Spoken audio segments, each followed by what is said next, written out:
গণসংহতি আন্দোলনের একটা নীতিগত অবস্থান ছিল যে দলের প্রধান কখনো সরকারে যোগ দেন তাহলে তিনি দলীয় প্রধানের দায়িত্বে থাকবেন।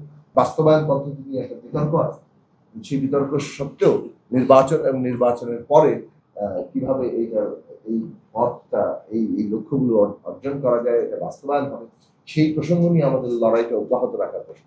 সেই ধারাবাহিকতাতেই আমরা নির্বাচন করেছি যুগপৎ ধারায়, সেই ধারাবাহিকতাতে আমরা সরকারে যোগ দিয়েছি এবং এখনো পর্যন্ত আমরা চেষ্টা করছি বাংলাদেশের গণতান্ত্রিক রূপান্তরের যে লক্ষ্য নিয়ে আমরা কাজ করছি সেটাকে সফল করার, সেটা লক্ষ্য পূরণ করা।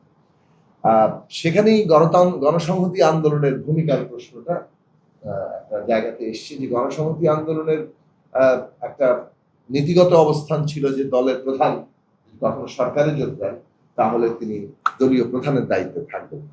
সেই নীতিগত অবস্থানটা আমরা এখন বাস্তব রূপ দিচ্ছি যে আমরা যেহেতু দলীয় প্রধান হিসেবে আমি দায়িত্ব পালন করছিলাম এবং দলীয় প্রধানের দায়িত্ব পালনকালীন অবস্থায় সরকার যোগ দিয়েছে, দলীয় প্রধানের দায়িত্ব এটা আমরা ছেড়ে কিছুটা সাংগঠনিক প্রস্তুতি নিতে হয়েছে। আমরা আসলে কার্যত ইলেকশনের পরপরই এই নীতি কার্যকর করেছি, কিন্তু এটা ঘোষণা দিতে কিছুটা দেরি করেছি কারণ আমাদের নিজস্ব সাংগঠনিক কিছু প্রস্তুতির বিষয় ছিল। 200-র বেশি সার্ভিস ও ফিচারে লেনদেনের সব বিকাশ অ্যাপে সম্ভব। এবং আমাদের দলের আগামী 8 মে বিশেষ সাংগঠনিক সম্মেলন হবে, যেখানে আমাদের নতুন আবার কমিটি পুনর্গঠিত হবে এবং সেই সময় পর্যন্ত বিদ্যমান কমিটিতে আমাদের দলের অন্যতম সিনিয়র সদস্য, আমাদের রাজনৈতিক পরিষদের অন্যতম সদস্য এবং দীর্ঘদিনের এদেশের কৃষক আন্দোলনের সাথে যুক্ত নেতৃত্বদানকারী ব্যক্তি দেওয়ান আব্দুর রশিদ নীলু, তিনি আমাদের ভারপ্রাপ্ত প্রধান সমন্বয়কারী দায়িত্ব পালন করবেন। আমাদের নির্বাহী সমন্বয়কারী আছেন, রাজনৈতিক পরিষদের সদস্য আছে, আমিও রাজনৈতিক পরিষদের সদস্য। আসলে আমাদের গঠনতন্ত্র অনুযায়ী আমাদের সম্মেলন কেন্দ্রীয় কমিটি নির্বাচন করে, রাজনৈতিক পরিষদ নির্বাচন করে এবং তারপরে প্রধান সমন্বয়কারী এবং নির্বাহী সমন্বয়কারী নির্বাচন করে।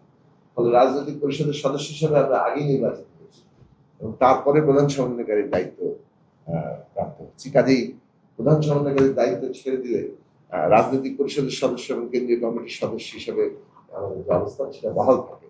ফলে সেই অবস্থা বহাল আছে এবং সেটার মধ্য দিয়ে আমরা আগামী 8 মে আমাদের কমিটি পুনর্গঠনের কাজটি করব।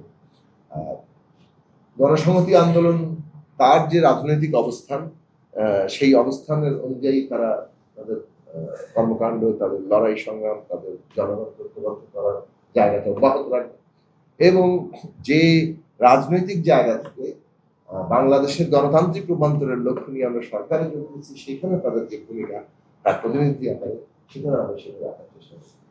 এই হচ্ছে আমাদের মোটামুটি